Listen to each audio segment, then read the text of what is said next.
A very good morning, Reverend Father Jairaj Valuswamy, S.J. Rector, Reverend Dr. Dominic Savio, S.J. Principal, respected Vice Principals, Professors, teachers, and all the other guests present here this morning. We have gathered here today for the Faculty Orientation Program on Ignatian Pedagogy and Jesuit Charism to commemorate the 500th year of the cannonball moment of St. Ignatius of Loyola.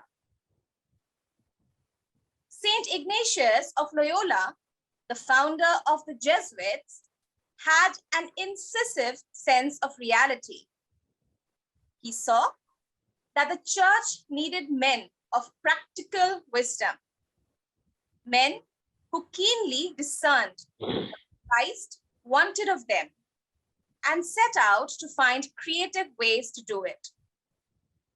These men were not bound by some unexamined, unnecessary custom, but they were alive with divine common sense and in tune with the ways of the Spirit, establishing that all that is visionary, mystical, imaginative, and heroic is a part of a Jesuit's life.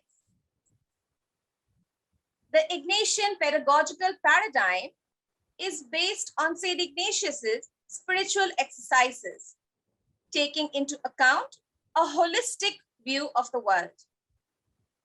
This pedagogy uses a dynamic 5-step method, namely experience, reflection, action, context, and evaluation, along with the Ignatian vision of the human and the world to accompany the learner in their growth and development, as well as in making a sound and conscientious decisions. The paradigm challenges the faculty to know the background of the students and how that impacts their learning. It reminds the faculty to build in reflective practices where students attempt to draw meaning out of their learning and then move to actions based on what they have learned. Values that make an institution distinctive and cohesive are referred to as charisms. And a firm foundation in charisms, as promoted by St. Ignatius, has always been the hallmark of Jesuit institutional heritage. The concept of education of the whole person is described in the International Commission of the Apostolate of Jesuit Education, which states that the purpose of Jesuit education is to assist in the fullest possible development of all of God-given talents in each individual as a member of the human community. The principles of Jesuit education continue to reflect in the foundational values which began with St. Ignatius of Loyola over 500 years ago. In challenging students to reflect on their learning, Jesuit educators hope to move students to assess how their learning impacts them as individuals and how it defines the individual's relationship with the world. With this, I would now request Reverend Dr. Dominic Savio, SJ Principal, to kindly deliver the welcome address. Over to you, Father. Thank you, Professor Ruby. A very good morning to all of you, Reverend Fathers, Vice Principals, Deans, heads of the department, and my dear faculty members. I welcome you to the Faculty Orientation Program organized by our college on the occasion of the 500th anniversary of the Cannonball Movement of St. Ignatius of Loyola. The topic that will be covered during this program is Ignatian Pedagogy and Jesuit Charism. The Ignatian Pedagogical Paradigm, with its 5 steps of context, experience, reflection, action, and evaluation, is rooted in Ignatian spirituality. Ignatian spirituality provides an insight into our deepest thoughts, feelings, and attitudes, and thus assists us in our spiritual growth. In time, we understand that spiritual growth happens when we realize that in the ordinary experiences of our daily life, God is always with us, conversing with us and leading us along the way.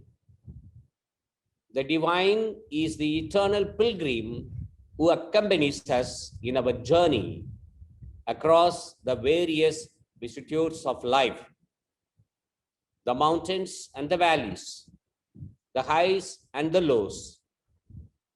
Discernment is the result of this lifelong conversation. It makes an impact on the choices that we make during the different stages of our life. Education viewed from this lens is fundamentally a dialogue. The integral pedagogical paradigm is relevant for all times, and more so today, when the present pandemic caused by the coronavirus has brought in the language of the new normal. Most of us are trying to reconcile to the idea of adjusting to the new normal. There is discomfort and anxiety all around. However, we need to use this fear and uncertainty to develop a new paradigm of growth and change. The IPP, with its emphasis on experience, reflection, and action, is poised to usher in hope and equanimity during these troubled times. The integral pedagogical paradigm will encourage us to pay attention to our experience, introspect upon our feelings, desires, and hopes, reflect upon the deeper meaning of these encounters, and assist us in making informed and intelligent decisions. Today, we are indeed glad to warmly welcome Father Norbert Menezes, SJ, an eminent educationist, an eminent resource person who will provide greater insight into the dynamics of the Ignatian pedagogical paradigm and Jesuit Charism. Father Norbert Menezes, SJ, is presently the rector and secretary of St. Michael's College of Education, Patna. He is also a former secretary of Jesuit Educational Association, South Asia. Father Norbert will present his inputs on the topic in 3 distinct parts. First, how did Jesuits get involved in education? Then, Jesuit Charism manifested in its core values and goals. And finally, dynamics of Ignatian pedagogy, facilitating reflection in teaching, IPP, and personal and societal transformation. The faculty orientation program on the integral pedagogical paradigm and Jesuit Charism, it is hoped it will help educators assist themselves as well as the students under their care to grow intellectually, to develop spiritual resources, and realize the important debt that each one of us is called to pay to our society and to our world by reaching out to the most needy and marginalized. May the knowledge of the paradigm and the spiritual experience that it promises to help us to encounter, assist us to educate ourselves as well as our students in the wisdom of the past, nurture cognitive skills, and help in character formation and personality development, which is the urgent need of the hour. May this faculty orientation program be an expression of one of the Jesuit ways of finding God in all things. May the knowledge of the IPP and the skills that it will help in developing provide a platform of relationships which are authentic, trustworthy, and reliable. May our journey as mentors assist us in our own development as well as in the nurture of our students, so that they are continually encouraged to reflect on the intellectual, social, and spiritual dimensions of life. Thank you, and may you have an enriching experience. May God bless us all.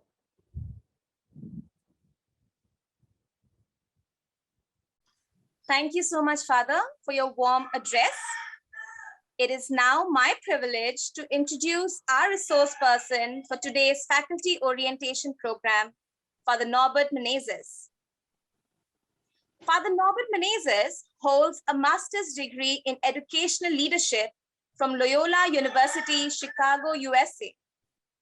He has published a number of notable books, particularly aimed at parents, teachers, students, guides, and the alumni.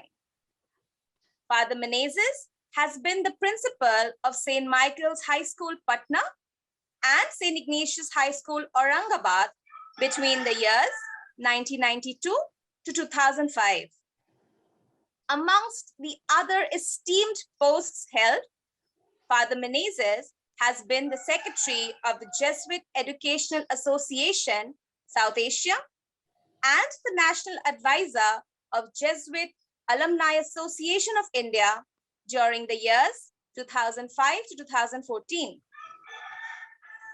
Father is well known for his keen interest to integrate the teaching learning process of the societal concerns and community projects together with the educational knowledge.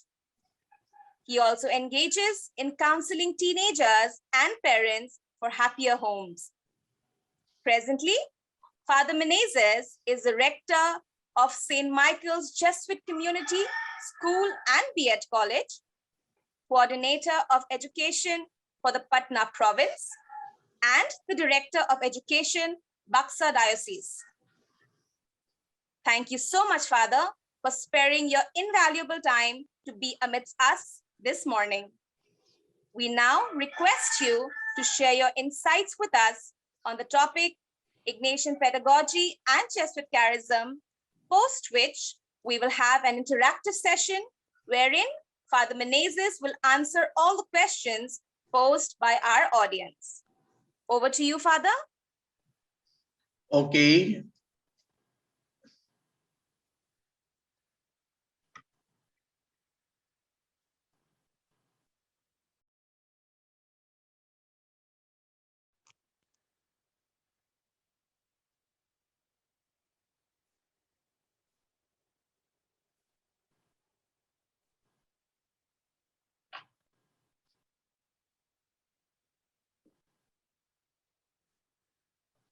I'm very happy to be with you, or each one of you, on this occasion for this faculty meeting. And I like to share something that I'm very passionate about. We have today for our discussion on Ignatian Pedagogy and Jesuit Charism. Right at the start, I would like to clarify two terms, Ignatian and Jesuit. Are they the same? Are they not related to St. Ignatius of Loyola? Just for our clarity, Ignatian is an adjective which we use for Ignatius as a layperson. That is the cannonball experience before he started the Society of Jesus. So the focus there is on Ignatius as a layperson. And so whatever the spiritual exercises and all that he went through was as a layperson. So the second part is the Jesuit is Ignatius as a religious order and the Society of Jesus. So when we say Ignatian spirituality, we are focusing primarily on the foundational experience, basically as Ignatius as a layperson. And so with that, we will start off this session. We are having this workshop on the occasion of the Cannonball, 500 years of the Cannonball experience. And we all know on the 20th of May, 1522, a large French army attacked the fortress of Pamplona. And in an attempt to fight, a cannonball struck him. It is just not an event. It is also an event for ourselves, an invitation for us.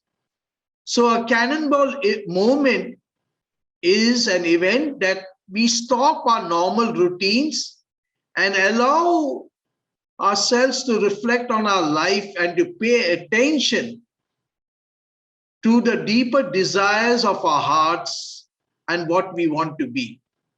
And I'm happy that all of you have taken this time, especially on a Sunday, to reflect, to share on the Ignatian, on the Ignatian life that we are going to pedagogy and the Jesuit Charism.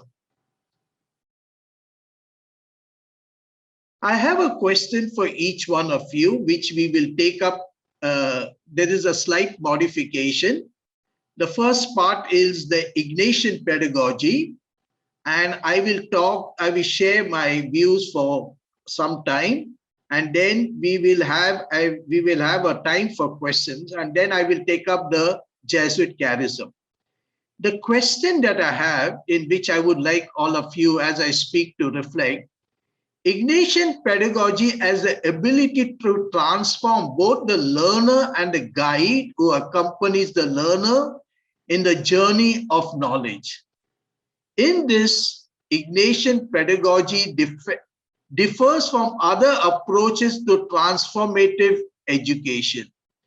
Do you agree with this statement? Why? You know, there was a few years ago, someone came from a village and entered a mall of a big city.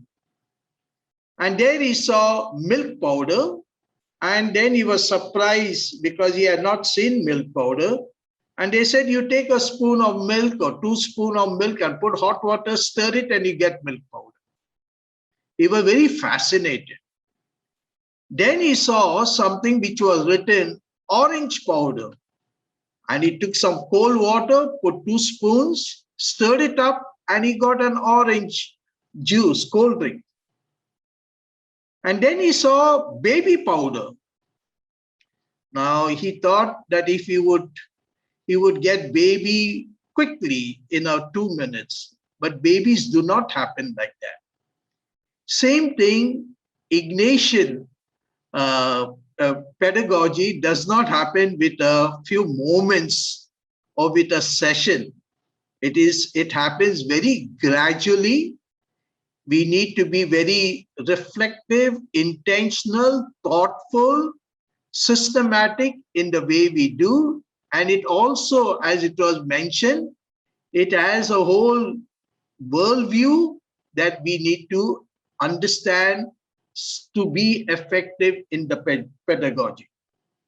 So let's move here to understand Ignatian pedagogy. Before we come to the 5 steps, let us try to understand its background. The photo that you see is of Father Pedro Arupe. And in the 1960s, 70s, we had a network, a lot of domination, oppression, abuses, violence. People were ill-fed, and they felt this was, and the Jesuits felt that this was against the teaching of the gospel, and we had a moral obligation to rethink the way we are doing things, and especially education, from the perspective of justice and social equity.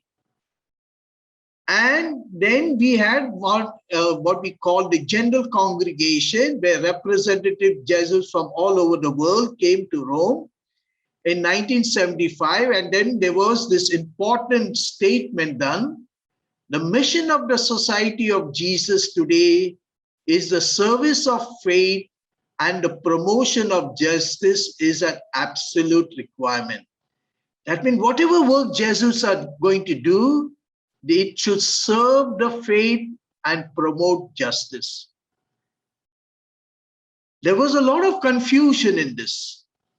And so we try to understand, what does service of faith means for us today? It means upholding the principle of secularism, Sarva Dharma Sambhava. In the spirit, all religions are equally worthy of respect. And I think this is something that we need to hold. Second, it makes Karuna, Maitri, and Ahimsa an integral part of our faith, and thus the ethos of community living. And then promotion of justice is the capacity to form human community wherein dignity, equality, unity, and love prevail.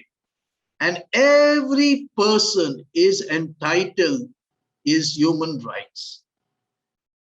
And the greatness of a society is judged the way it treats those who are most in needs. Hence, life of those whose human needs are violated, those whose dignity is not recognized, must be our first priority.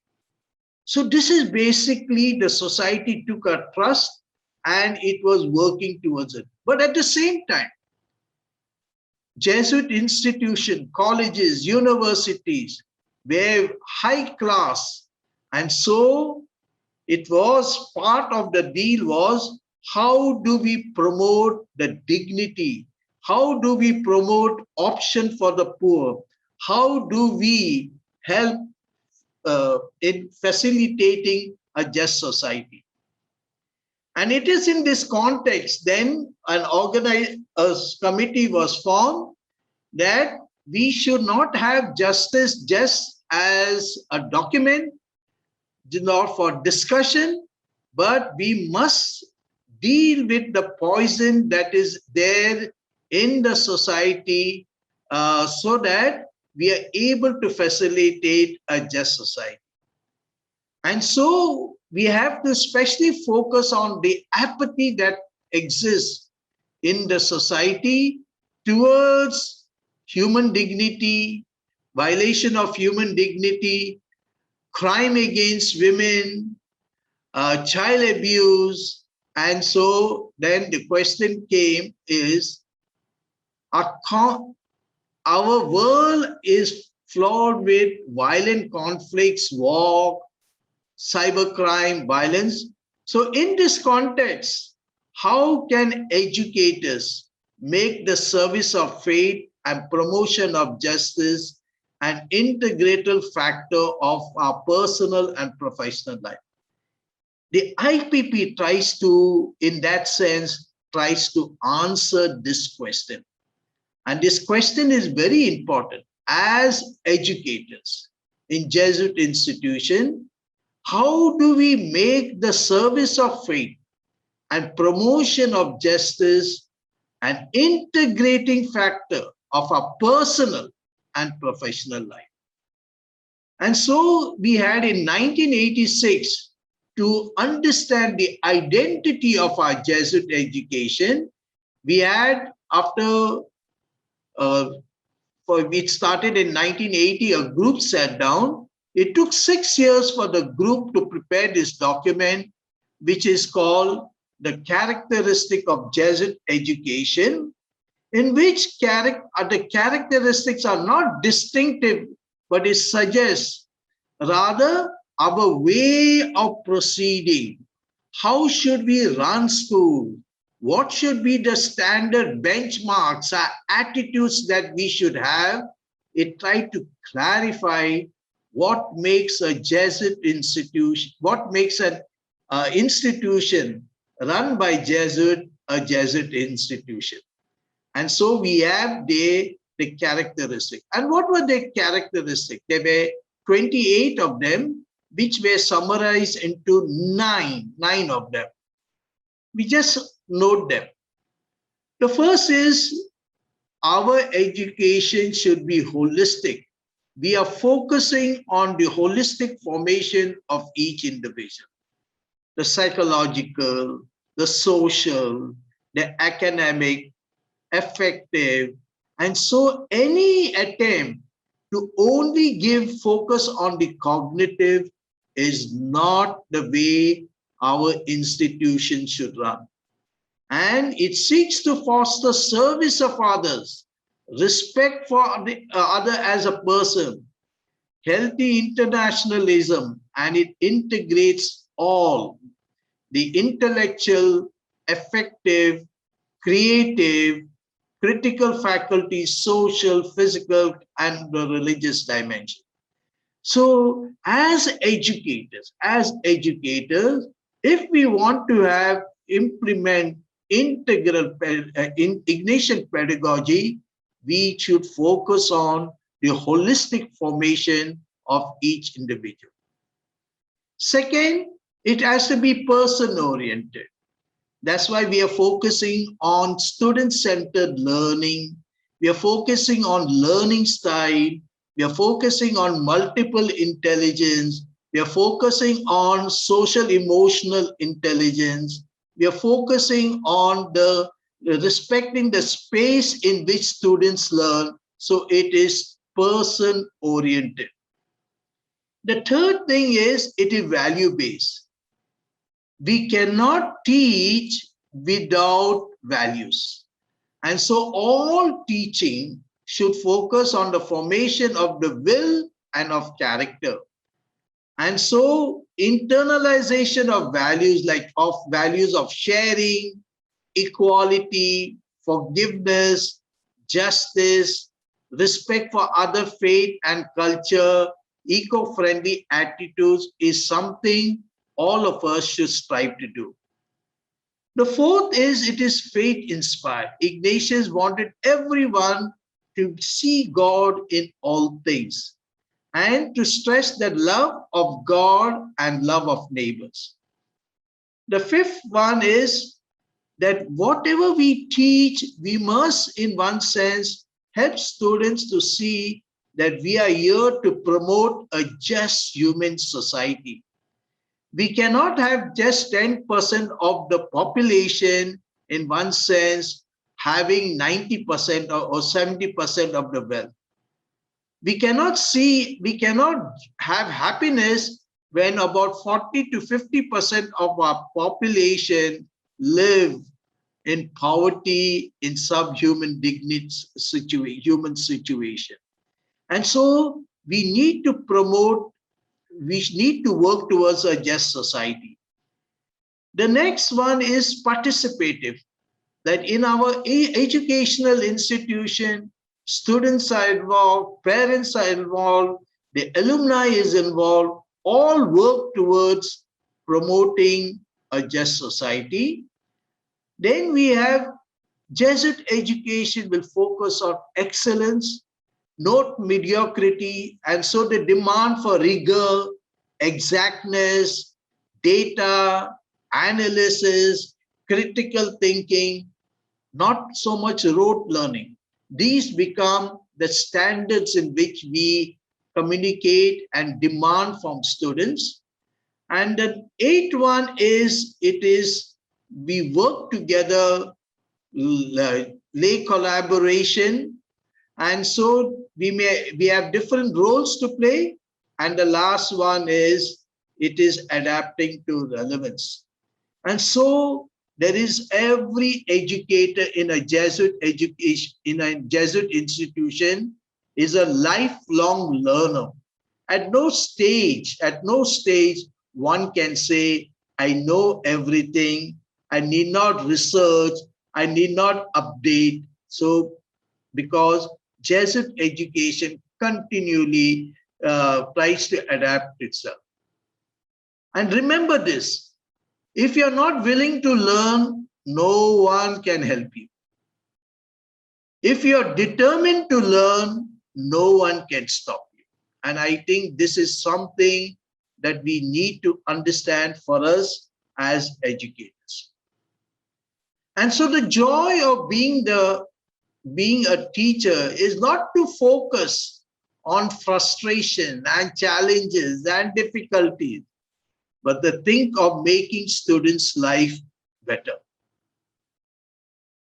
This is the first part in which, so when we think about Ignatian pedagogy, the characteristics play a very important role because you'll be using those 5 steps to facilitate this characteristic in our teaching. What is the worldview that was there? And we try to understand how Ignatius saw life, and so we will take that part of it. Education is a growth, process, development. And so a few points, that is, for Ignatius, God is the creator and Lord, and he is the one reality, and that is absolute.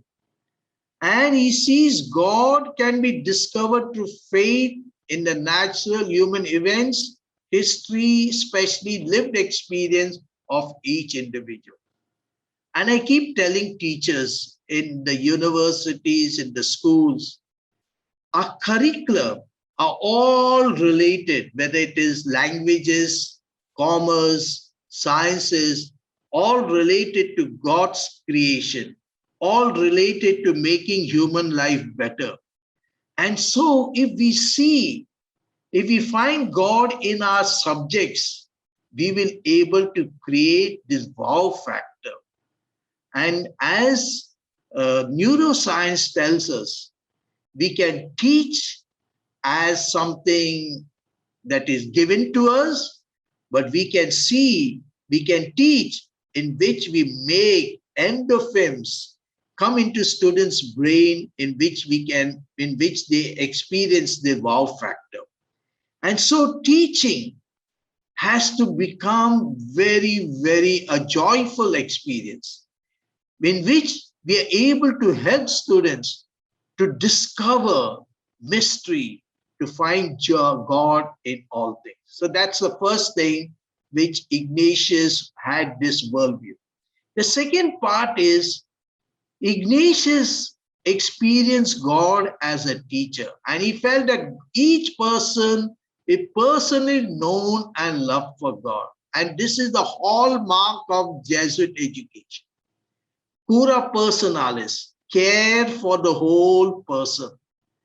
You cannot have a Jesuit institution without caring for the person. And so clarifying doubts, helping students to understand difficulties, helping them through their mental blocks, helping them in their life journey becomes part and parcel of our worldview.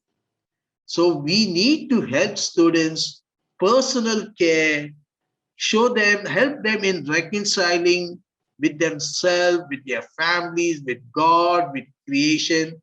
This is a very important aspect which colors the way in which we teach. And so catering to learning style, knowing the background of the students, understanding students' development psychology, knowing that the adolescents that are in our colleges, in our school, are still not mature. They do not take decision from the prefrontal cortex. And so all this is very important to understand the context, the background of the students. The third thing that Ignatius wanted all of us in his worldview is sin is a reality. A lot of research has been done. It is so easy to do evil. And if we want to do good, we need to work. There are a lot of experiments. And it is a reality. Gossiping is easy, but to find goodness in a colleague is difficult. And so we are all pulled towards evil. We are pulled towards selfishness. We are pulled towards comfort, extending our comfort zone. We are pulled towards gossiping, pointing fingers, not shaming other people, blaming other people. But it becomes difficult to forgive. And so inner freedom is where we can go beyond revenge, where we can look at the goodness in that other person, where we can accommodate differences, where we can tolerate differences. This is what inner freedom is about. And so, as Mother Teresa said, a life not lived for others is not a life. And so, inner freedom is something Ignatius would commit himself after his own conversion. The fourth one is Ignatius focuses life on what we call on Jesus, on his forgiveness, on service of others. And then he also felt about his own, the fifth one is we should all work for the greater glory of God. Bhagwan ki mahatva, mahatar mahima ke liye. And so excellence becomes very important in our Jesuit education. And this worldview that he had is we need to all improve ourselves. We need to improve our better the areas of our living. And so at no stage, we should be satisfied with the status quo. And a loving service, love is shown in these. And this would be translated in the pedagogy as action. We cannot be grateful by keeping quiet. Gratefulness is always shown in action. And so he always invited that the person should freely respond to God love. And it should be done in freedom, because when it is done in freedom, one uses the imagination and affection for the action. And the last point is Ignatius wanted a team of people. After when he came to the University of Paris, he started giving the spiritual exercises. He formed friends so that we could work as a teamwork, work for the betterment of the society. So when we are looking at a worldview, we have to keep this perspective in mind. And this will become part and parcel of the elements of the Ignatian pedagogy. And so we need to move from good teachers to great teachers if we want to understand and if we want to implement the Ignatian pedagogy. So it is in this context now we try to understand why did Ignatius pay a lot of attention to reflection, and that's because reflection would be another part of the Ignatian pedagogy. For all of us, what is reflection? Today, quality teaching model as reflection as a component. You go to corporates, they always have self-examination, self-evaluation, appraisal as part of their component. And so in a Jesuit institution, we have the examination of conscience, we have evaluation, appraisal, so that because only when you measure, we can improve. If you want to check our blood pressure, we need to take our lower the blood pressure, we need to know what is the pressure today. If we want to take care of our blood sugar, we need to take blood tests so that then we can do the needful. And so as individuals, we bring all our background, experience, assumption, knowledge, attitudes to teaching. Now, all of us are part of the society. Sometimes we have biases towards color. Sometimes we have biases toward cultural language people. We have biases towards people of different religion. And so we need to check that. So what is these two type of reflections that we talk about is when we reflect constantly as we teach and respond to the ongoing situation in the classroom, it is called reflection in action. That is, suppose I am teaching and I see 6 students have already gone to sleep. Another 10, 15 students are getting ready to go to sleep. I must, at that moment, I must make the change in my way of teaching. Making a change as I'm teaching is called reflection in action. So reflection in action is always have the awareness of what is happening to me when I'm teaching, when I'm talking to students, when I'm correcting them. That reflection is called reflection in action. And there is another reflection which we are called is when we do depth reflection after the teaching event, it is called reflection on action. So when we say about reflection, we will be talking about both this aspect, and later on we will be talking about the different strategies we can have in reflection. And we all know it improves our learning, aptitude, skills. John Dewey has said, we don't learn from experience, we learn from reflecting on experience. Reflection creates the wow factor, it improves our basic skills, it promotes higher level thinking, problem solving, it enhances our self-awareness, which has to do with social emotional intelligence, and it also makes us aware of our hidden motivation, and it forms our conscience. So these are the benefits which we have in reflection. Now, keeping all this in mind, we have this picture, my child, keep always a higher and a total point of view. So we have tried to understand this thing, and this will shape what we call today the Ignatian Pedagogy. So there were two models. So the first model is where you have experience and action. We teach, we take exam. We teach, we take exam. And many of us feel very comfortable with this because it does not affect us.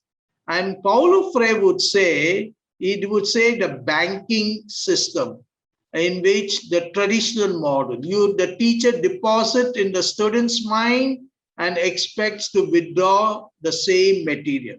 So what you put, you get it. Now, this is basically rote learning, and our country is filled with that. The new education policies will try to do away with it. And so it is going to do away with this model where you are having experience and reflection. What we are trying to promote is the Ignatian pedagogy tries to use this thing of experience, reflection, action. And it is in this model the students actively participate and to make the content meaningful. And as the educators in the B.Ed college, we know about constructivism, in which we all create knowledge, bringing our context, bringing our own experiences, examples, learning styles. And so knowledge becomes, in one side, is created. And so we are in the Ignatian pedagogy focuses on student-centered learning. All of us know in the paradigm shift, we went focus from teaching to learning. That was the first paradigm. The second, from student-centered to teaching, from teacher-centered to student-centered, and the third, and then there were the other one from from the sage, becoming a lecturer to becoming a guide, guiding students as they study. So these were the three basic paradigm shifts which are integrated also in the Ignatian pedagogy.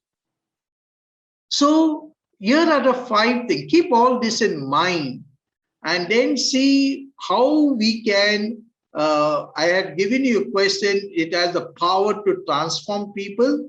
And so the 5 elements of our Ignatian, we also called it in India the integral pedagogical model. We have the context, we have the experience, we have the reflection, action, and evaluation. And for the next few moments, I will be taking on each of these things. First is the context. What is the context? Context is basically the teacher should understand the background of the students. What is his belief? What are his perception? So which society is he living? Is he coming from a well-to-do family, poor family? Okay. Because the culture of poverty will negatively affect him. So sometimes children are not motivated, not because they are bad, but because they come from a background in which they lack motivation. And so from the student's point of view, context is the readiness to learn. Now, we all know, depending on the readiness to learn, students will learn either at a greater pace, faster, or in accelerated learning style. So the context become very important. Now, teachers, we all need to understand the context for the examples that we are going to give them, the style in which we are going to use in the class. For many other things, the context is very important. So we cannot ignore the context in Ignatian pedagogy. So the question we should know is, what needs to be known about learners? What should I understand about learners? So if one is teaching in a rural area, it's different. The context is different. In the city, it is different. The next one is about the experience. The experience is simple. It is all that you do, all that we do to promote learning. It will be the methods of teaching. It will be the objective that we set forward. It will be the classroom arrangement. It will be the discussion that we have. It could be all the visuals that we have, and especially now blended learning. It can be also online learning. So all that we do to promote learning. But in Ignatian pedagogy, we must note the difference. It should involve the cognitive and the affective. And this is where many of us make a mistake. We only focus on the cognitive. Ignatius clearly mentions in his spiritual exercises that we must focus on the imagination and feelings. And so teachers, when we are teaching them, we must take the time, the way we express ourselves, the tone of voice, the variation in our tone of voice, how we put our gestures, the emphasis that we give is so important. And so if we are teaching in the same tone, if we do not allow students to imagine, then we will not able to move into reflection and action. And so in experience, besides the teaching strategies, besides the classroom arrangement and all the other things, we need to focus on the imagination and feelings.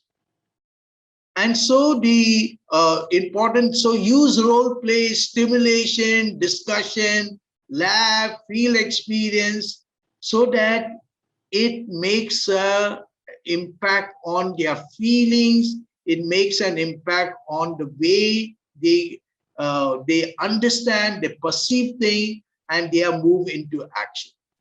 The third, so the question we should ask is, what is the best way to engage learners as whole person in the teaching learning process?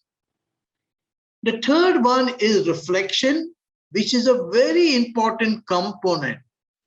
And reflection is, once you teach a subject, a topic, you must relate that topic to certain value. And the value that the overall objective should be the welfare of the society, the common good. Ignatius would tell it the common good. And so one of the things is, take for example, you're talking about, say, covalent bonds. It comes, we focus on the sharing of electrons. Now, how do we do sharing in our daily life? That could be in which we would help students to engage in reflection. Alice in Wonderland. Alice is lost in the forest. She has no focus. So you ask the student, she says, any road you can, Mr. Cat tells you can take any road because you do not know where you want to go. So you ask the students, do you have a goal in your life? So able to link the subject with a value is the creativity of a teacher. And so teachers' context become very important. Knowing the student's background, knowing what is happening in the society, what aspects of societal issues would you like students to reflect and bring certain amount of change, plays a very important role in reflection. And so reflection is, in other words, understanding the truth of what is studied more clearly. It can become aware of what you're feeling as you hear this topic. Also deeper understanding of the implication about oneself and others. It can also mean insights into events, truth or distortion of events, and coming to some understanding of who one is or what one might be in relationship to others. So we can open up this whole area of reflection into various aspects. The next one we will come is the action. Now, action is not something a do list. Okay, I studied today something about cleanliness. Action does not mean only keeping the place clean. Action is more, love is shown in deeds. So what I felt, the emotion, the imagination, and the knowledge that I have got moves me, brings about a certain change within me, change in attitude or change in behavior. It is not focusing on do listing, but the way I now understand life, I understand myself, understand what I need to contribute. That is the action that we are doing. So action is not simply a do listing, to-do list. It is more about transformation than an immediate action. So that's why the Ignatian pedagogy focuses on transformation, reflecting on experience. And so the 2 points are there.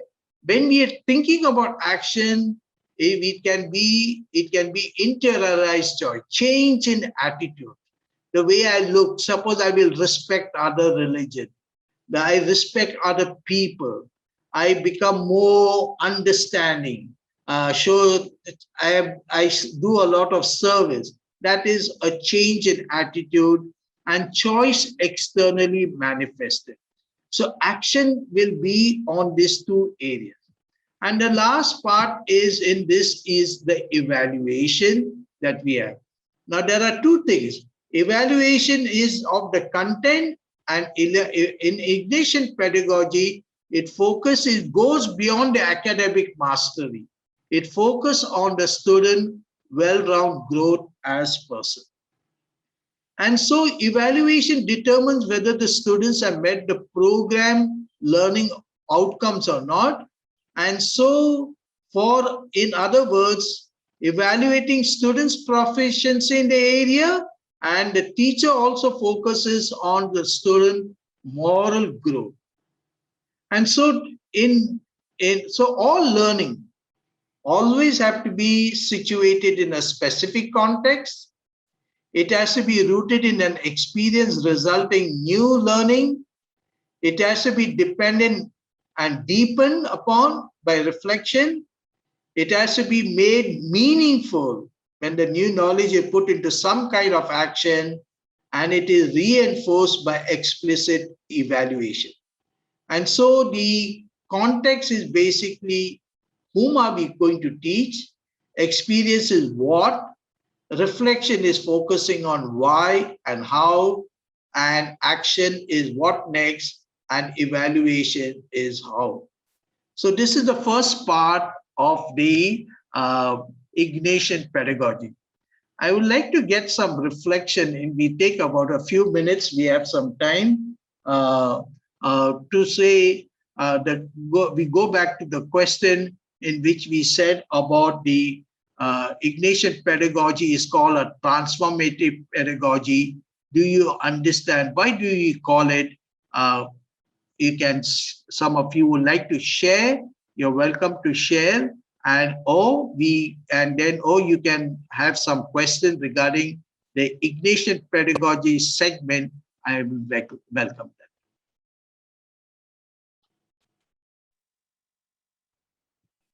Okay, I'm going to stop sharing right now so that we can have some more questions.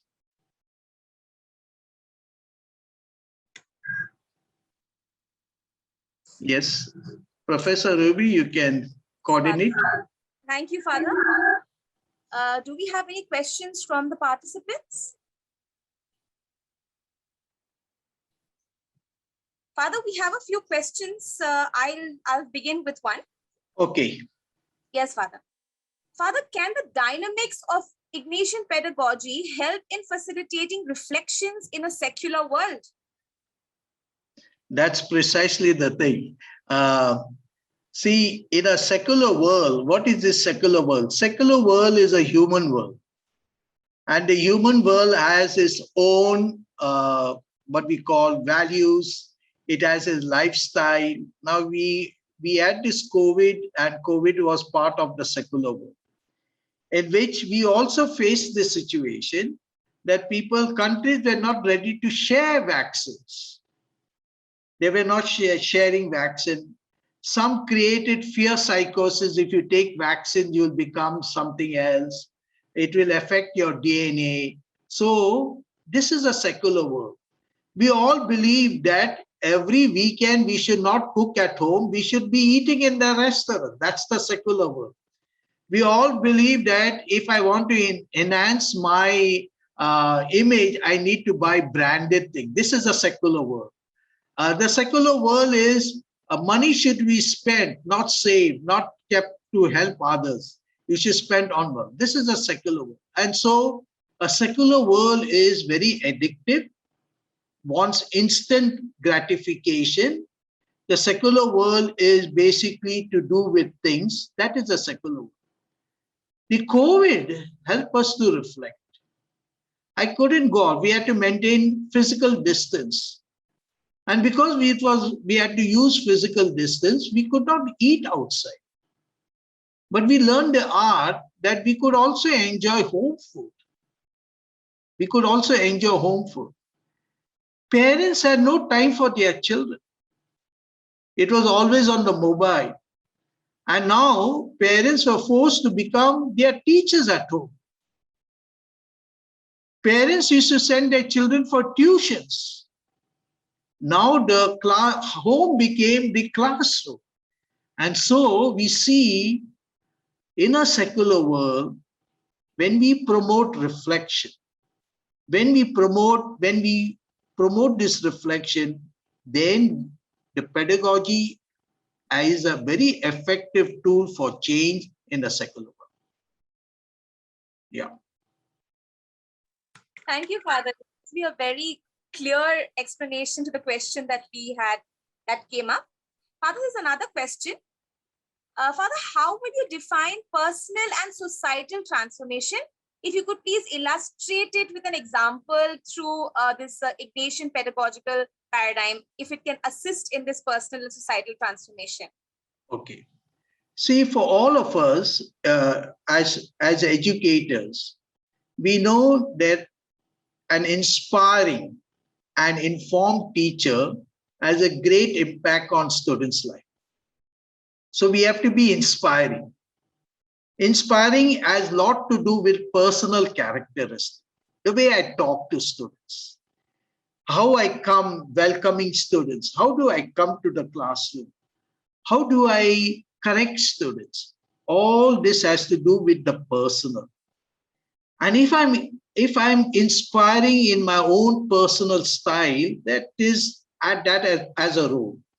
The inform is knowing the learning content, the teaching methodology. This is my professional part of it. So if I want to make an impact on the students, I should be good in my personal life and professional life.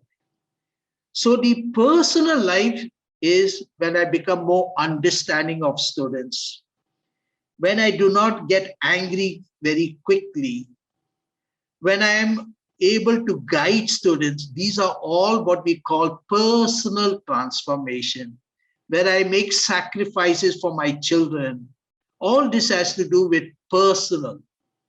The societal is I get out from apathy to social sensitivity. I try to help another person. I tell students, if you see an elderly person carrying some, say, luggage, help him, help him. Or if you see someone elderly in a bus, give him a seat. This is to do with social transformation. I don't spit everywhere. I keep the place clean for the other. All these aspects have to do with social transformation. And we have seen a lot of experiments when someone, take for example, tries to do something on societal issue, it is very contagious. People are inspired to do. Some people will watch, definitely. Now what we have faced is social apathy. You just see, whenever there is an accident, people are more taking joy, taking videos rather than to help the injured person. So the Ignatian pedagogy, when it brings a change in attitude or in my behavior, works on the personal and the social transformation.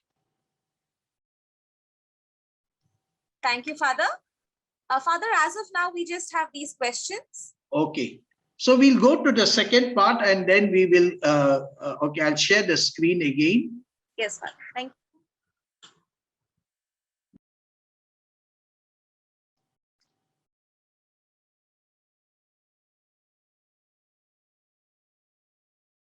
Okay. We are going to understand now, the second part is the Jesuit Charism. What is a charism? The word charism or charisma denotes a gift that God has given. It's a grace. It's something of a very special grace that we have, a gift that we have. And so when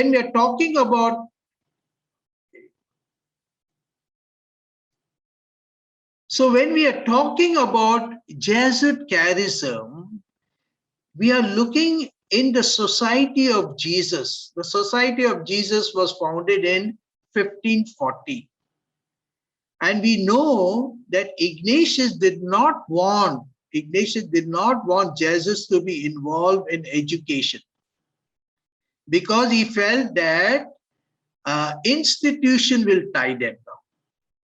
And so he wanted them to, at a moment's notice, to go to any part of the world to serve. And so he was also hesitating. The Society of Jesus were also hesitating to teach the new recruits, Jesuits. Then we started schools only for the Jesuit recruits.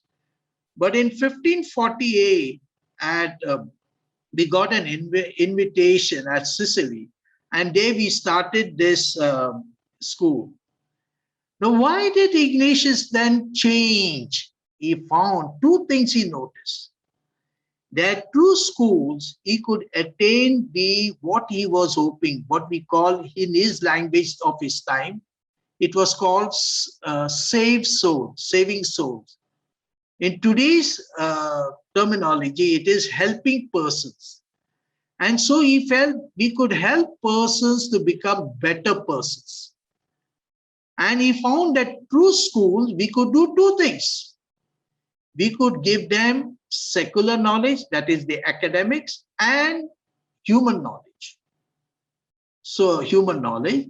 And the second part he felt is we could focus on the values and social and moral values. Since he found this a wonderful opportunities, Ignatius started school. We got the first school in 1548. By the time he died in 1556, we had 33 schools. We had 1,000 Jesuits. And gradually we were called, because of the way we did things, we were called the schoolmasters of Europe.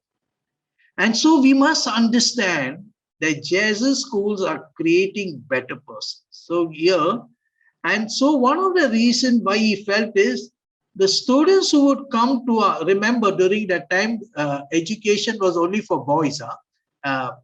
So these young boys will become enlightened men, and their good education will be beneficial to others, and with the services reaching far and wide every day.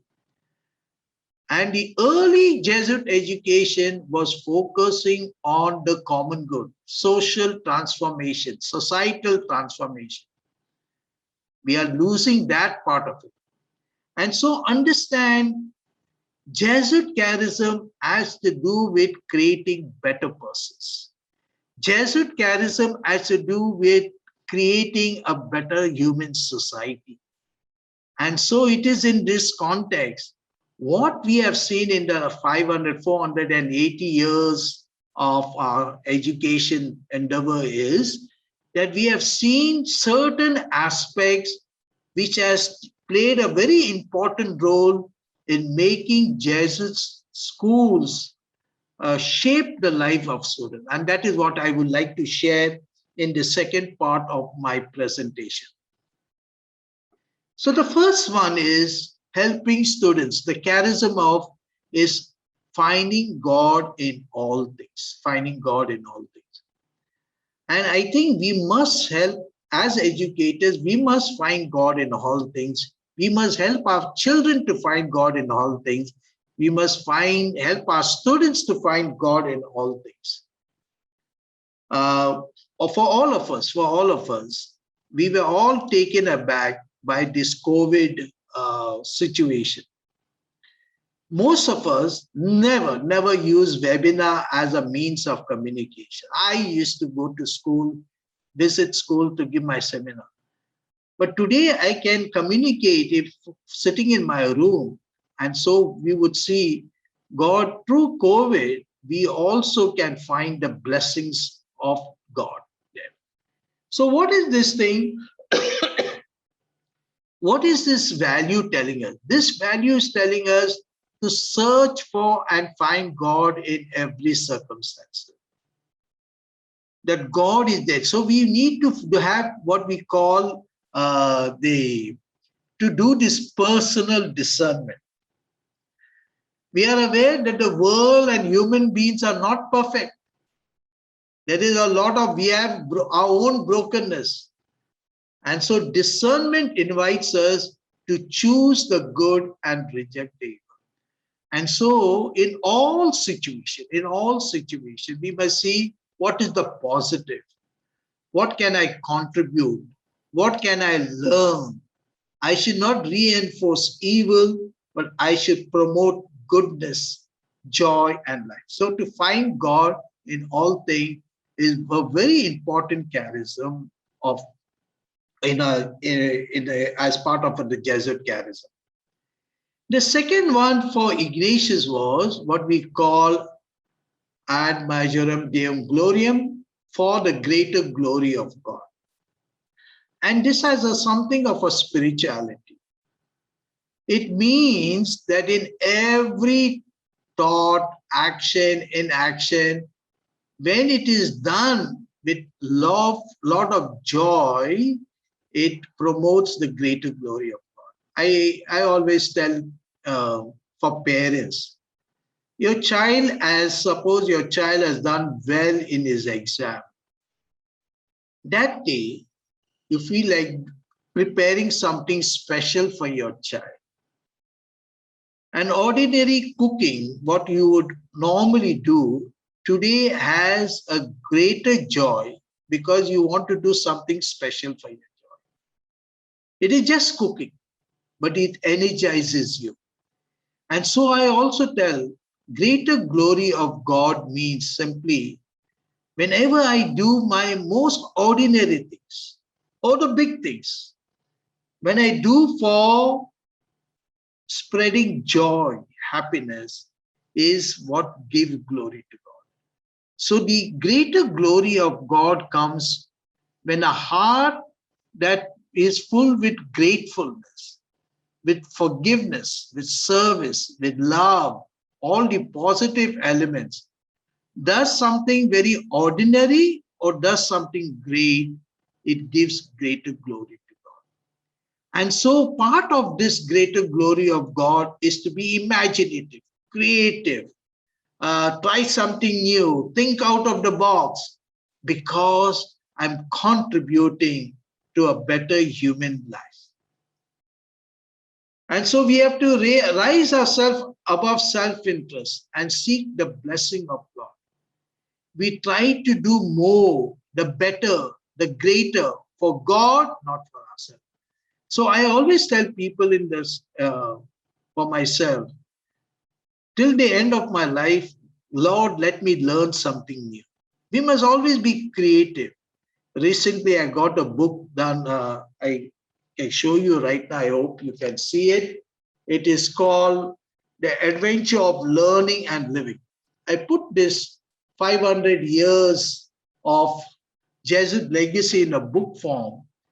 And it is a simple thing, not that everybody knows about it, or it may not be in one place, but simple acts of sharing, simple acts of communicating can be for the greater glory of God. So we must do something more, something better, not get into mediocrity, not get into lethargy, but rather to do something better, greater for the glory of God. The third thing that we can, what a part of our Ignatian Jesuit Charism is, as I mentioned before, Pura Personalis. It is the care for the person. In the Jesuit institution, counseling is very important. We do not throw students out because they have been mischievous. We help them to grow. If students are indisciplined, we try to understand, call them aside and help them to grow. And so the personal care of students is something very, very important. And today in medical science, we have seen doctors, nurses who have personal care, those patients, they heal faster. And I have seen in my own life as a principal, and now even when I as a rector, a little care that we show to our students has magical effect on their life. And so teachers, the part of Jesuit Charism is our institution should create this magic, the magic of caring for the person so that students care for others. The next one is on Magis. The Magis means, technically it speaks the more, the more. Ignatius placed greater emphasis on the greater good. We should just not be silent. So he wanted greater impact, not just do bits and bits of good and all, but create an impact. Jesuit institutions should create an impact. And so we must see in a given situation, how we can serve God, how we can create a greater impact. So the type of programs that we have in our colleges, in our school, should not be a routine type, but rather that makes greater impact. The choice of the speeches that we tell students to choose, the themes, the annual days, or whatever we have, it creates a greater impact, which make people reflect on the society so that we can create a better society. So there is greater restless desire for greater things. That is the margins.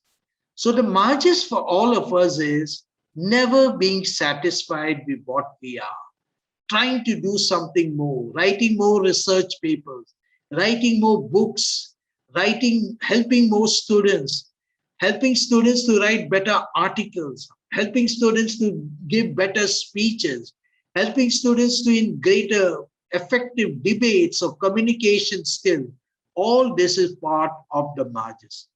So the margins is a restless person. That's why the image of a Jesuit is one leg, both feet are not on the ground.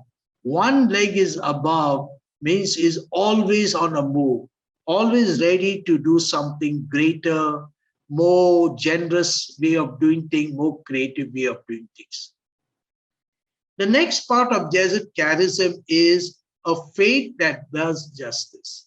Faith that does justice. It came from 1975. You know, when Pedro Arape, who was the general during that time, in 1973 was addressing the international group of alumni, he said, the faith that does not promote justice is a farce. You cannot have faith in God and ignore people who are suffering. We cannot have faith in God and be insensitive to the needs of people.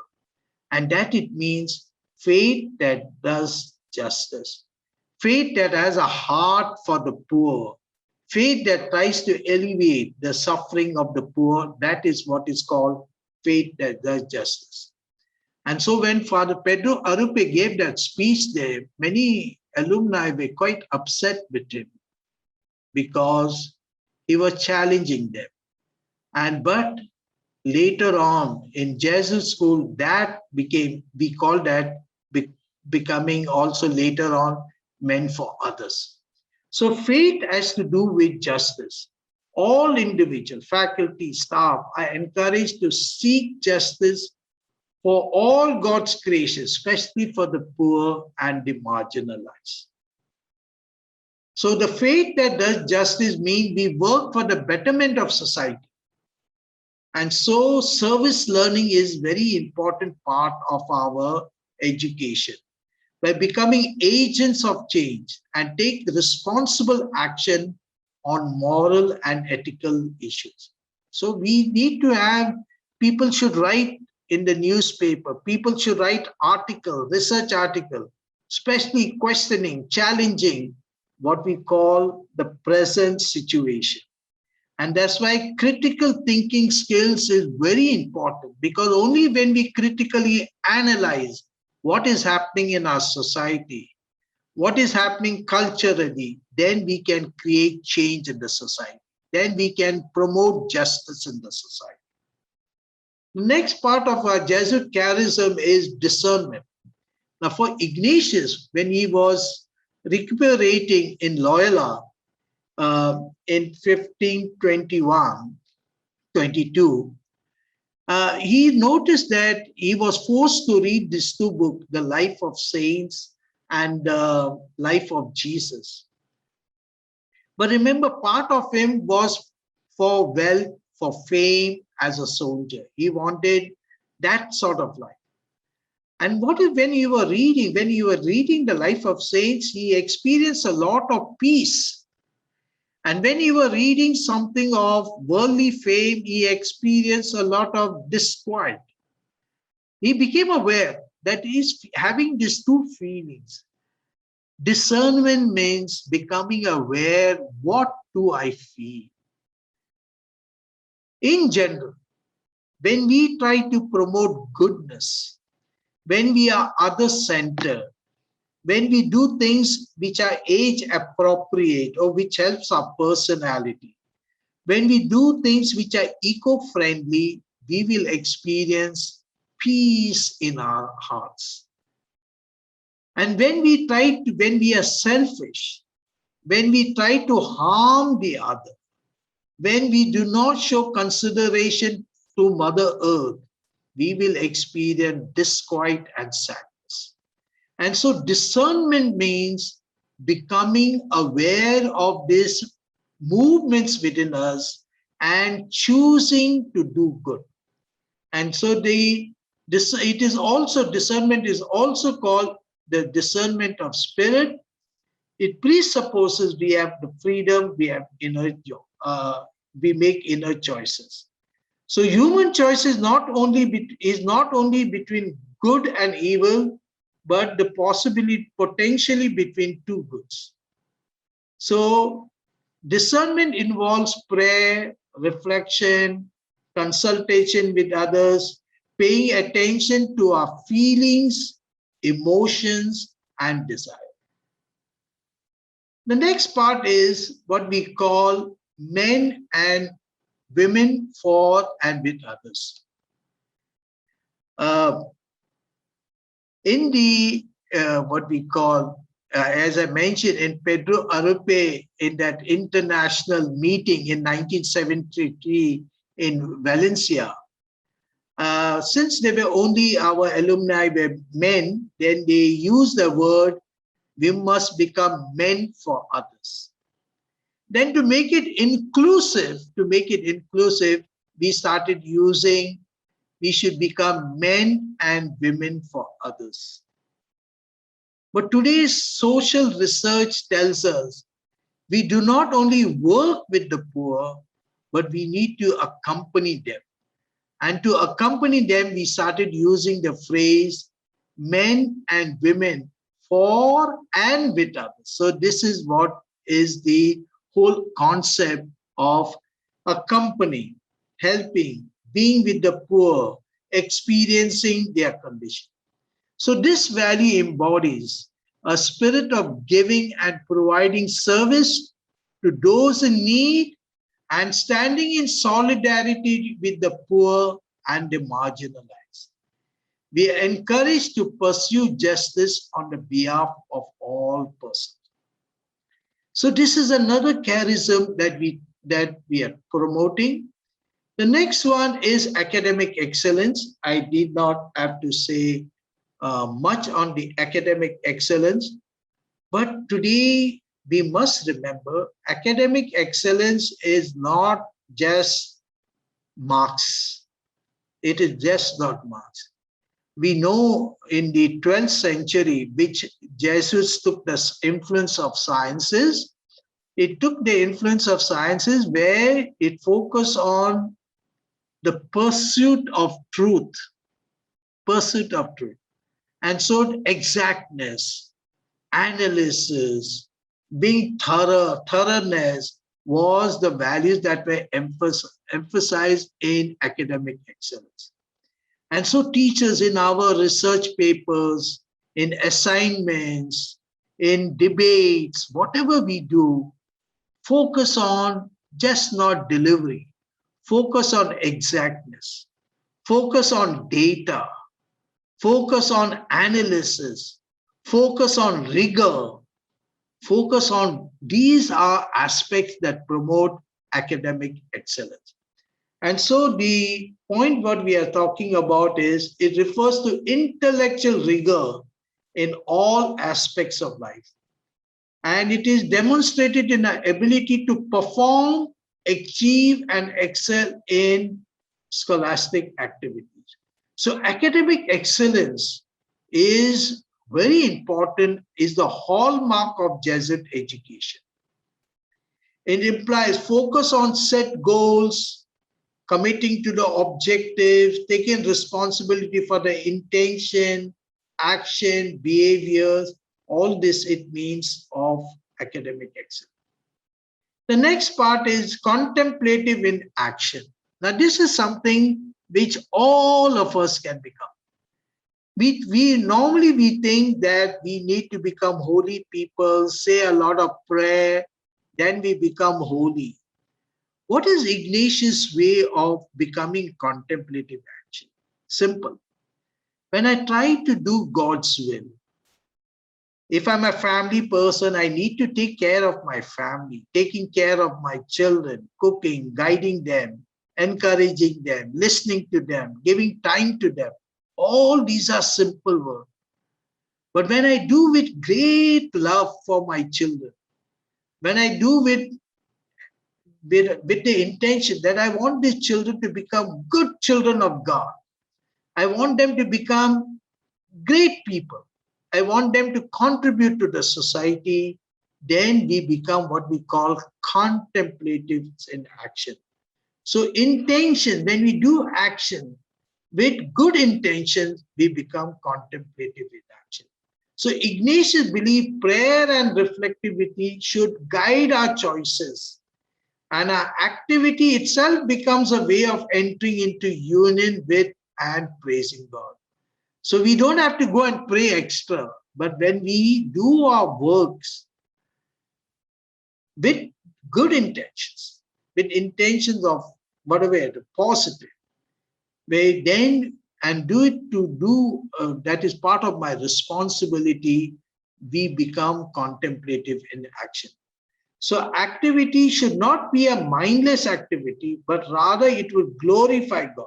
So we need to, today we call this mindfulness. Mindfulness. What is mindfulness? I become aware of what I am doing. I become aware of my feeling. I become aware of my motivation. I become quiet and I do this activity. So prayer is extended in work, for it recognizes God's presence in all things.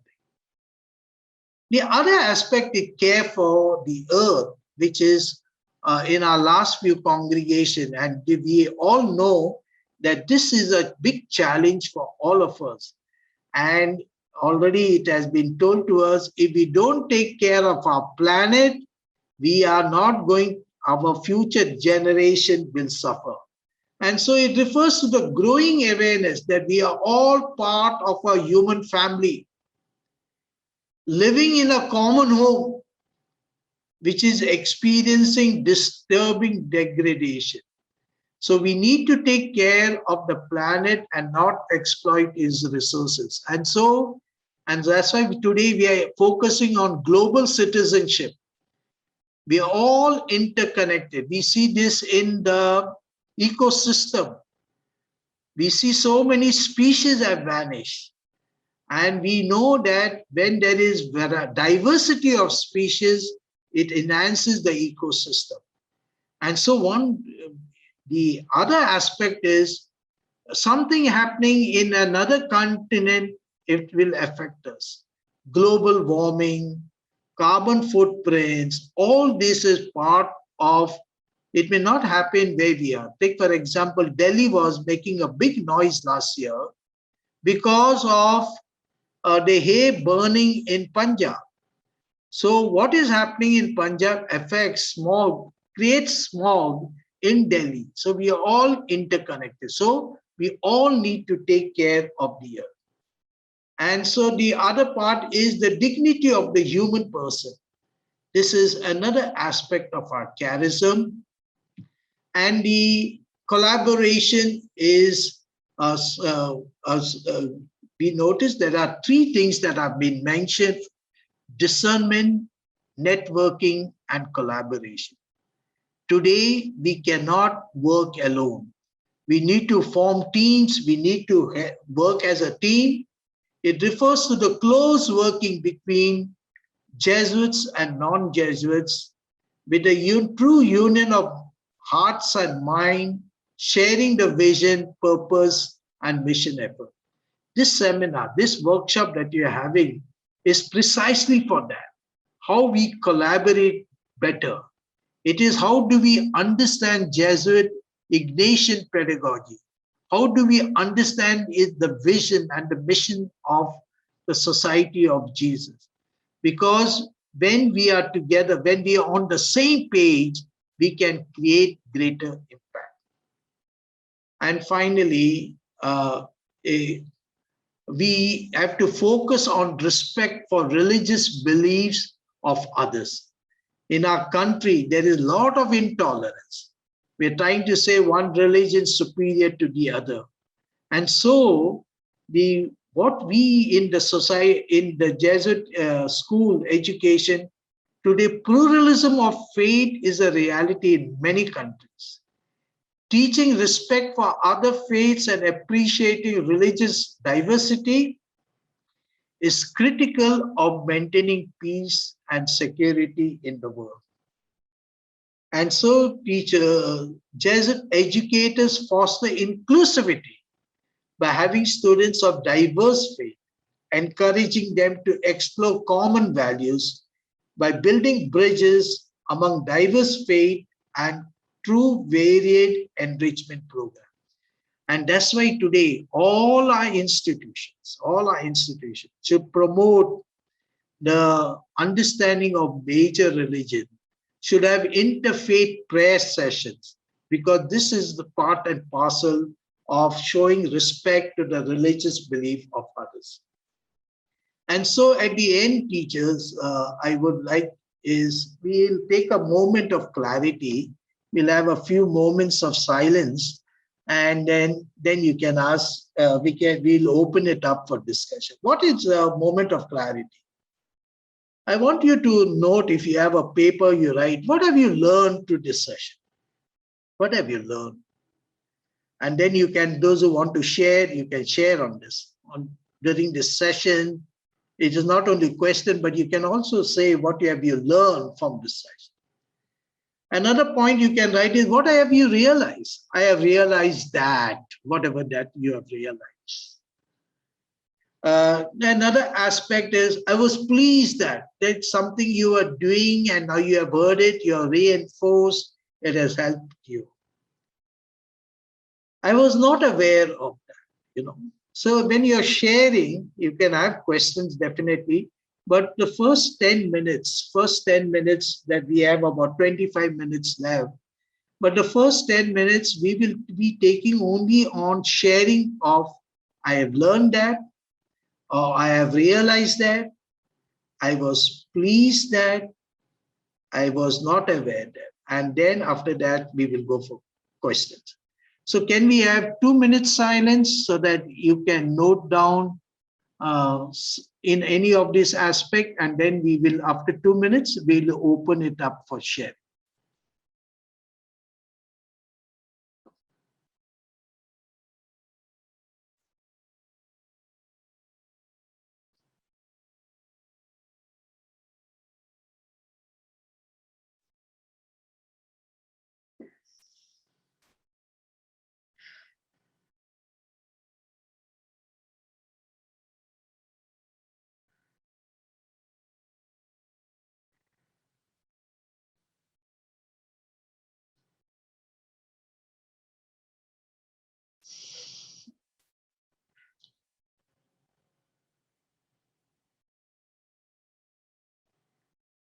I'm going to stop sharing.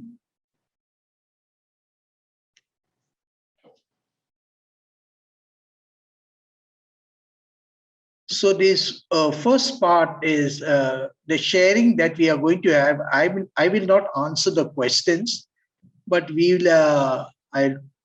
Professor Ruby, you can. People can just share on those 4 points that we have. We'll take some time to just listen to people. Yeah. Yes, Father, thank you. This is for the audience, for the participants. Father just listed 4 points. If anyone could share their views and opinions, you may write your answers even in the chat box if you're not comfortable to share verbally.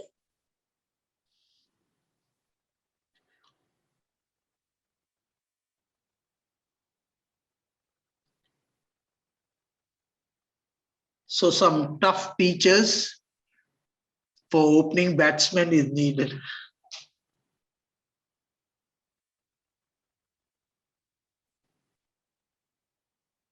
Professors, can we please request you to come up with your suggestions as opinions with respect to what Father has just placed for us?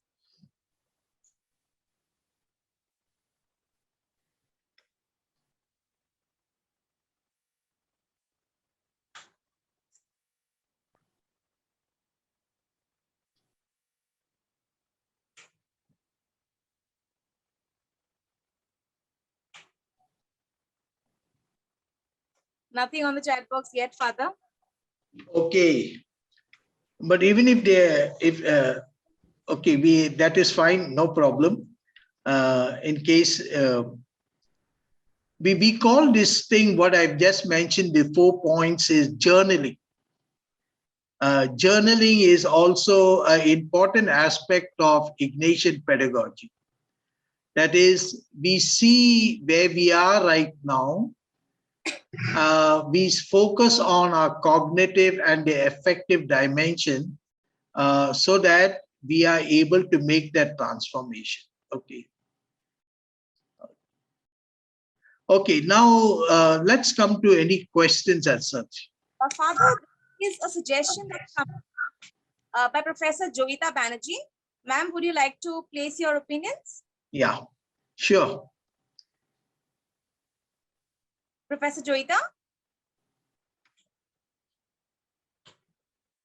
Okay, Father, can I just, she's written it down. Can I read it out? Yes, yes, yes. Yes, Father. So ma'am says that she has learned that better teaching is possible when moral principles are inculcated in teaching. She realized that students not only need textbook education, but also a holistic education, and can complete their education as well as moral education that can teach them to be better people for the society. This is ma'am's opinion. Okay. As her key takeaway from the learnings from today. Very good, very good. Thank you, ma'am. Father, no such points to this, but there are 2 or 3 questions that have come up. Okay, we'll take up the questions then. Right, Father. So, Father, you are requested if you can illustrate with the help of an example that how in our contemporary world, Jesuit Charism is manifested in its core values and goals. See, in our context, first of all, many times in our institution, value education ethics is given the last priority. If we have to drop a class, it will not be the English subject class, but it will always, or maths in the school, but it will be the moral science class. And if you see also the way value education class is conducted, sometimes preparation, making it meaningful, attractive, all those are the last priority that is given. So sometimes we do a lip service to values, to social values, moral values. If we are passionate about this, about Ignatian pedagogy, we need to take our teaching, learning very seriously. Besides that, at the end of the chapter, we all have to say, we are going to give students 15 minutes regarding reflection questions or giving reflection on the topic. What is this reflection? Reflection questions are based on the topic, but the answers are not from the topic. They are connected with personal life or societal issues, which calls for questioning the present status quo so that you bring change in your attitude or in the society. So if we want to do this reflection properly, we need to focus on, need to give time. We need to say this is important, not repeat and repeat and repeat the same stuff. So we need to give time on the issue. So what happens that learning content become meaningful. Their learning content become meaningful, and it brings about personal and societal transformation. So this is the first aspect which we need to become.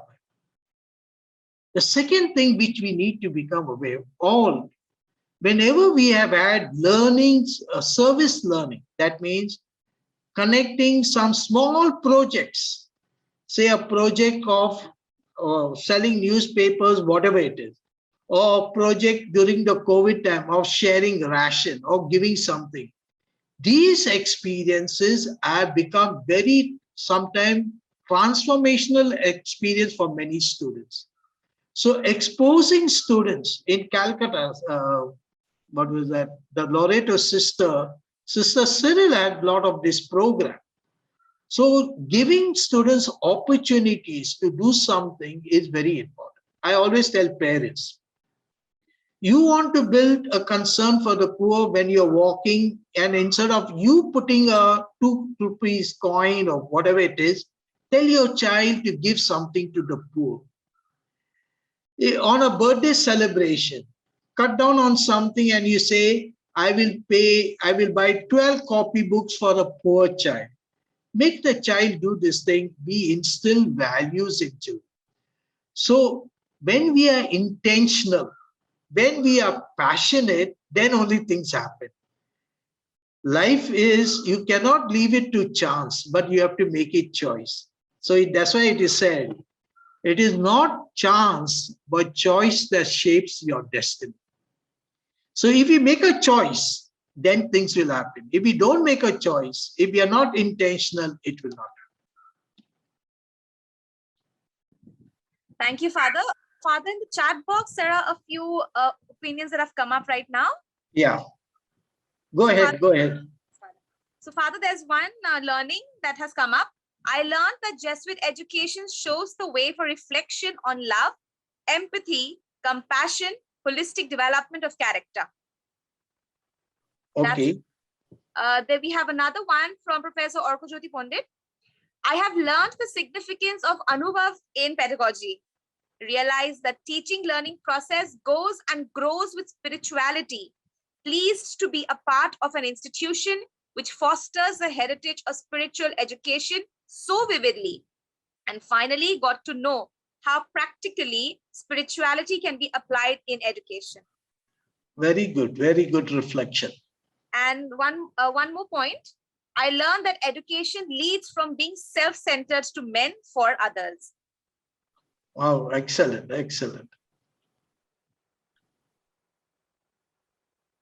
These are the learnings. Now, Father, there's just one more question. Yeah, Father, sure. That's just very overall. That's a general question, to be honest. It's not very specific. So, Father, what were some of the challenges that the Jesuits faced when they got involved in this educational field? When initially when the Jesuits got involved, there were many aspects why we got involved. So the difficulties, the challenges during that time are quite different from the challenges today. That time, many were not going to school. Education was for the richer people. So the big challenges big Jesuits did was open the doors for the poor in our schools. And Ignatius was very particular, I remember, about giving free education for the poor in our schools that time. Situation is quite different because we had a lot of students from well-to-do families, they could pay.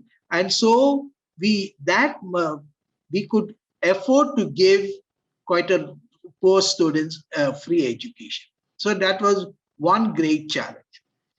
The second challenge has been, both for the Jesuits, we were very clear that our education, those who go through our education, there were two levels.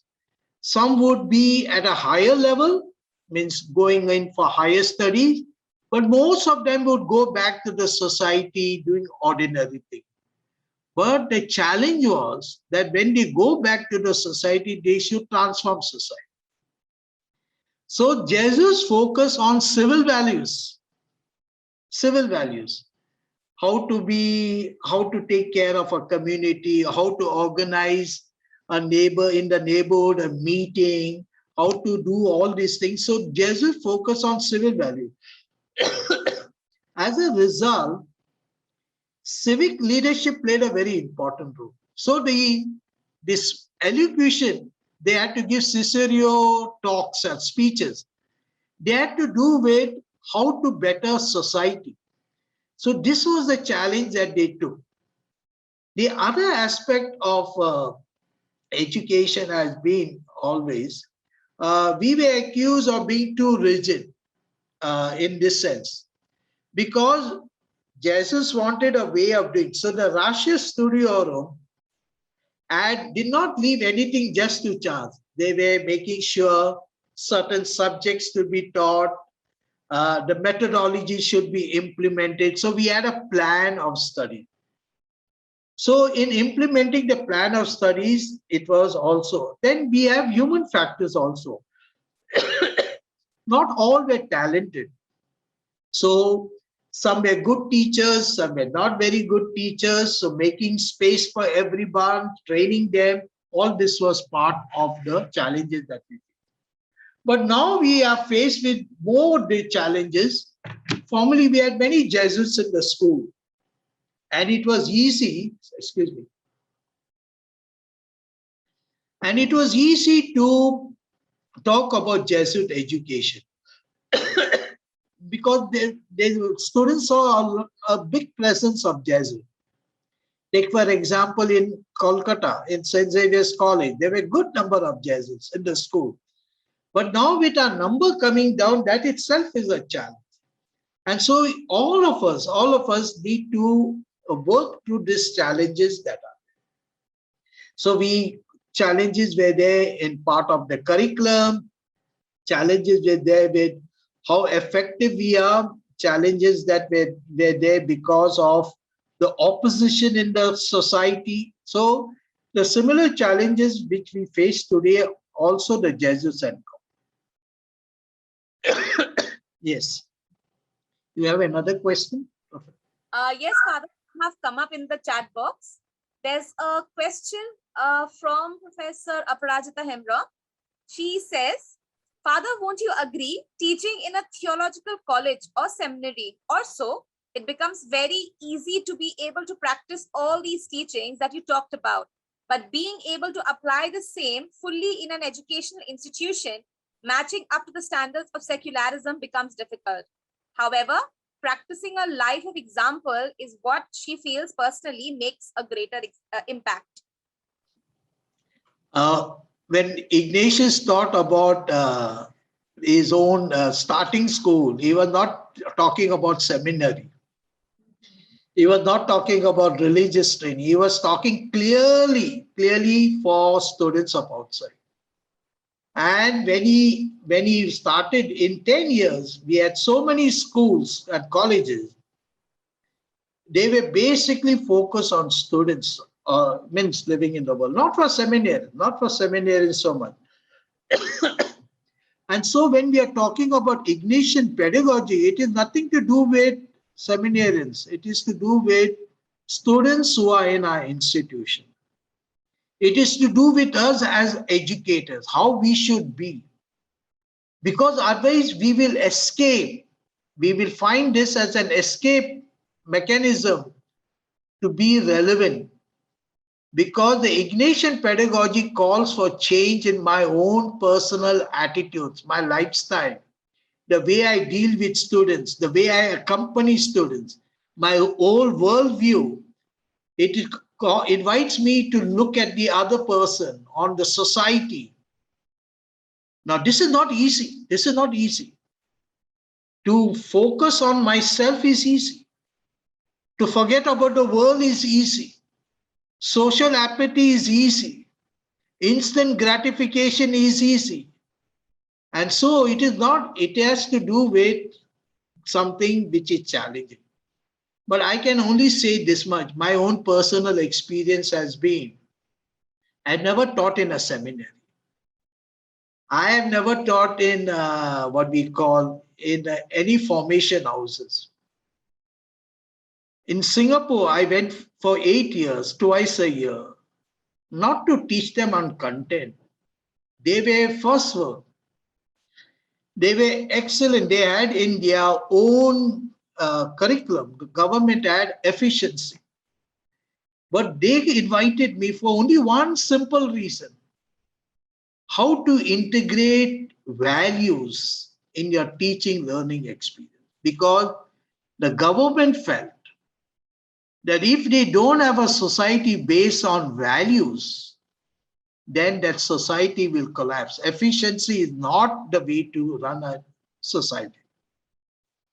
They had sent, the government sent curriculum planners for my talk, for my session. And after 2-3 years, I don't say because of me, but the government felt that they have to change from efficiency. So now their focus is student-centered, value-driven. So value-driven. So they're focusing on values and they're doing a good job. So Finland was the topmost country in education. Now, currently, Singapore has become the top because they're focusing on value and they take it very seriously. They have a whole structured way of doing things. So you either do it or do not. You're not in the system. So that is how it is. In Singapore, if you see their lesson plan, everybody has to do a very thorough lesson plan. In India, we are much more liberal and all those sort of things. So my way of looking is I have found a lot of joy and passion in doing things because we all can contribute for better human life. Yeah. Thank you, Father. Another point. Yes. Professor Aditi said, Father, as you were mentioning about the context, I have also felt that knowing the students a little better would many a times make us rethink and modify our teaching methods too. In the online mode, I have felt the digital divide makes this all the more important, but individual attention to students in online mode is even more difficult. How may that be addressed? The last part, what was the last part? Yes, Father. Ma'am feels that individual attention to students is what is important. Yes. But online mode, that is very difficult nowadays. So how can that potentially be addressed? It's online is online, but I really I have no answer to it. Only to say we should have some way in which we are bringing students' attention, because after some time our eyes get tired. We get tired looking at the screen because many are looking at small screen. And so maintaining students' attention is definitely a difficult situation. And many times because of the attendance and all those sort of things, to maintain that same sort of knowing the students, the context become difficult. I agree with what is being said, but in the given situation, there will be certain limitations, and with that limitations, we need to go forward. So what we need to do is get back students' attention, have some sort of a quick recap of situation, or quick recap of feelings of the students, or recap of, what did they learn, or what are some points that they would like to clarify. So some more interaction is possible, can be made possible. Then we will be able to get back into understanding the context and drawing attention of the children. Thank you, Father. Another question which is running parallel to this one. So, Father, how do we explore spiritual needs in a classroom where syllabus is huge and the time is short? In online mode of class, how can that be explored? This is posed by Professor Sharodya Datta. Spirituality is also very secular. It is not of another world. Ignatius tells us to find God in all things.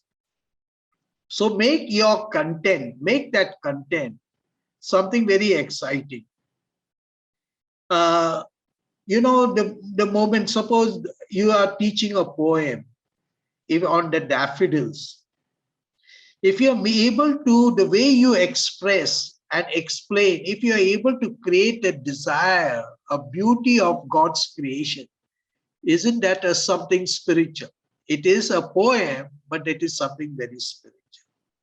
If you're able through your addition and subtraction, or say limits in integral calculus, limits of life, if you're able to use that concept of limit and bring it to limits in life of everyone, how do I express the limits in one situation and being happy with it? Not that you are bringing fatalism. This is what is the spiritual experience. So the spiritual experience is based on the secular experience. So the content becomes the basis of experiencing God. That is what finding God in all things is about. So that's why the Ignatian pedagogy is not saying that you must have for moral science a separate subject. No, no, no. It is telling us you have to make it part and parcel of your teaching process. And so you do not have separate value education class, but in and through your covering your syllabus or fulfilling your needs, curriculum needs, you're also promoting and helping students in picking up right values for their life.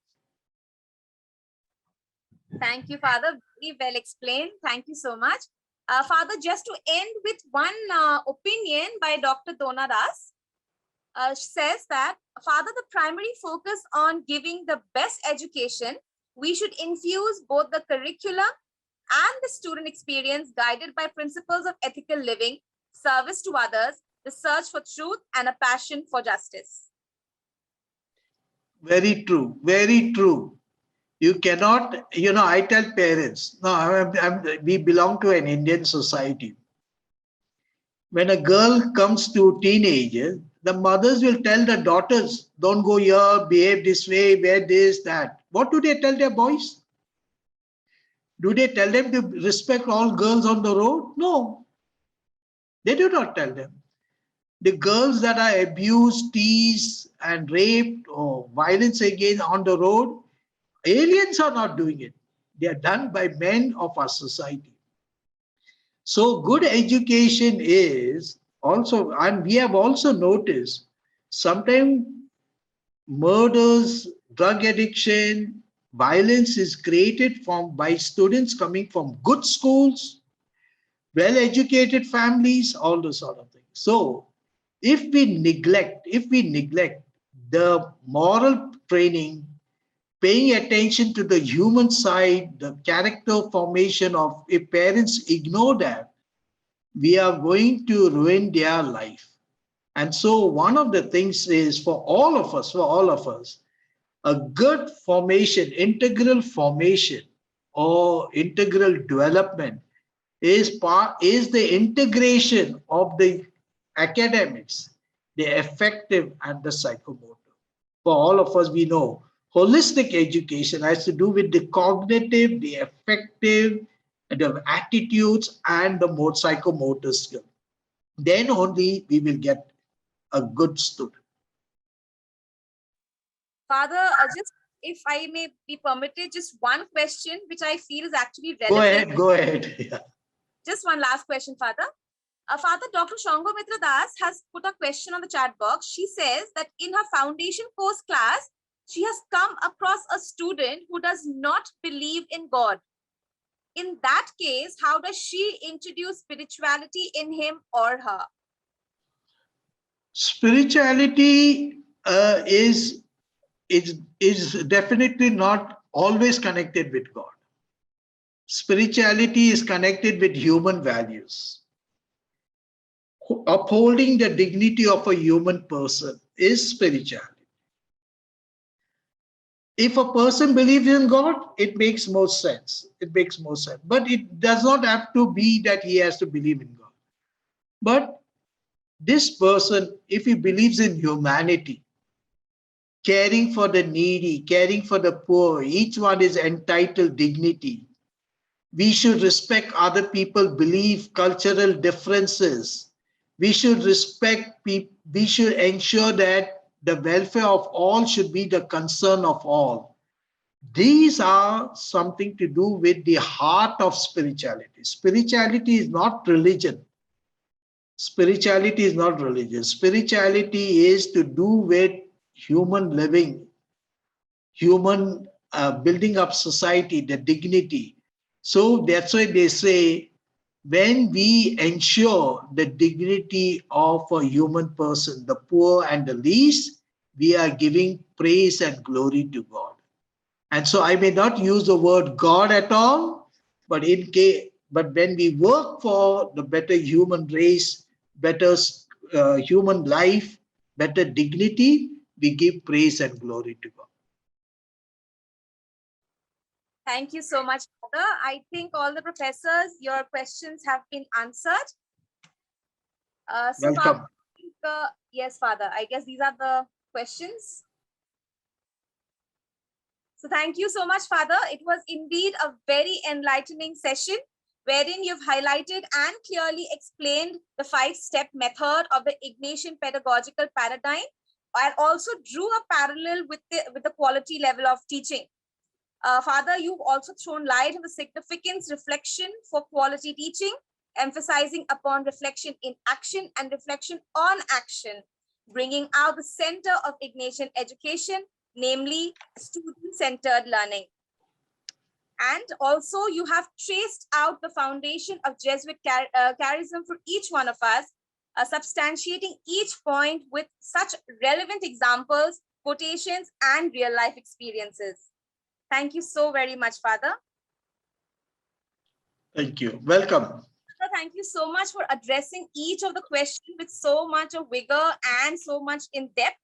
You have indeed motivated all of us to walk in the path of emerging as discerned individuals, emerging as mages, and trying to attain excellence, at the same time embodying the virtue of emerging as men and women for others. Also, thank you for introducing us to the concept of journaling. Welcome. Thank you so much, Father. It was actually a pleasure listening to you speak. Welcome. Thank you. May I now request Dr. Charlotte Simpson-Vegas, Vice Principal, Department of Education, to kindly propose the vote of thanks. Over to you, ma'am.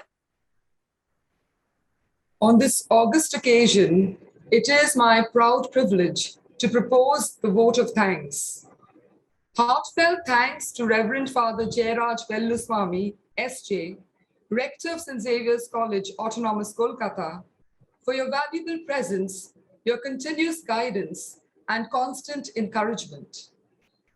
I would like to gratefully acknowledge the presence of respected Father Principal, Reverend Dr. Dominic Savio, SJ, amongst us today.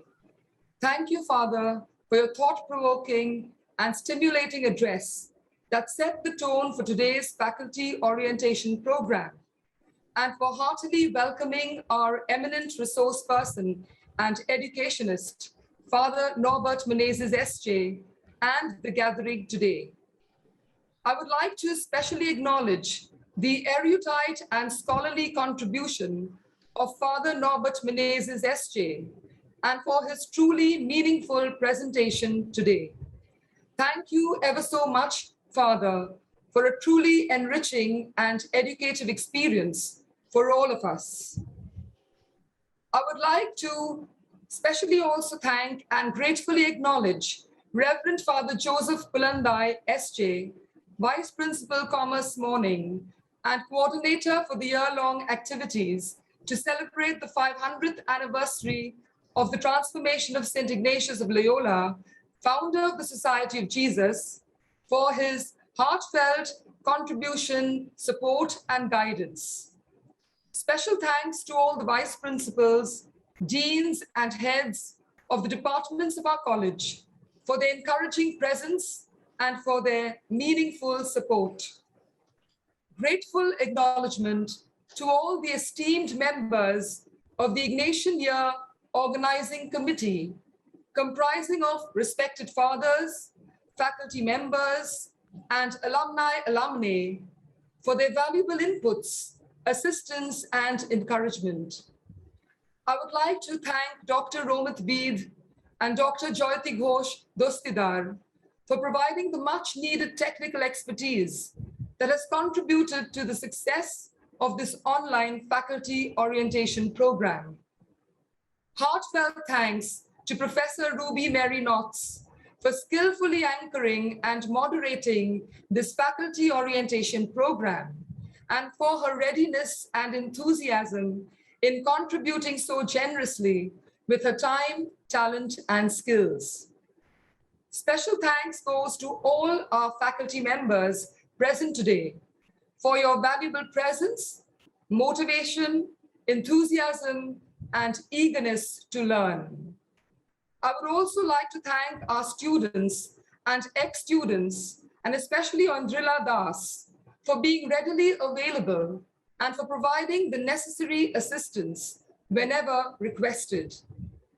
May the blessings of God Almighty be upon each one of us as we renew our pledge to stay steadfast in our commitment to see the divine in all things. Thank you, one and all. Thank you so much, ma'am, for coordinating today's webinar with such a vigor and in such an organized manner. Thank you for your constant guidance and support. May I now request all the participants, respected fathers, and the dignitaries present here to kindly switch on your videos for a quick photograph.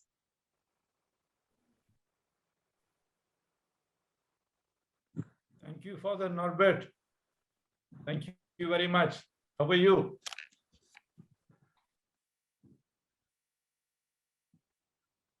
Thank you so much, Father.